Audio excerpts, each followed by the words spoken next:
one. I commented on the fact that I don't want a process by which pundits on CNN or Fox will be commenting every 20 minutes on what you guys are going to do and how you're going to do it and why you're going to do it and who influenced you or didn't influence. It'll get out of hand.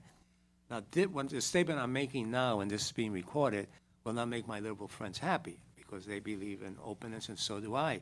But there's got to be some desire to keep the integrity of the court intact. So with that in mind, are you folks satisfied with the way you're handling the whole issue of the audio transcripts that are made available? I believe it's a couple hours after a decision is made or a hearing takes place. How do you feel about that? Do you want changes there? Is a better way of doing it? Well, I'll comment briefly on that. Justice Breyer has a special interest in this. In the past, the audio tapes, as a matter of routine, are not available during the term. They are archived and they're available after the term. On select occasions, we have simultaneously broadcasted, I think 11 occasions, or provided them shortly after oral argument. What is available after oral argument are the transcripts of oral argument. Are we content with the way it's being handled? We certainly have no reason to be anything but content. I mean, in the sense that it doesn't affect our work.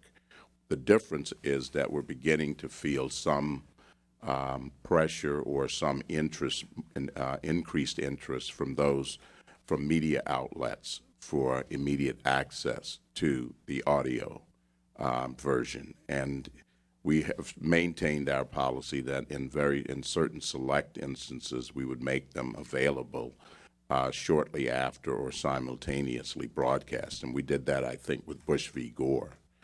But we have not, as a matter of routine, made the audios available either during the term, the current term, that it is recorded, or immediately after or during. It's always subsequent to. Well, I'd add that I think it's a process in evolution. And the reason it's in evolution is simple. We have made the audios available either simultaneously or right after the argument, I think 19 times since in 2000, is it, or 2001. And the question is, does that actually harm the court or help the court or what? It does make more access.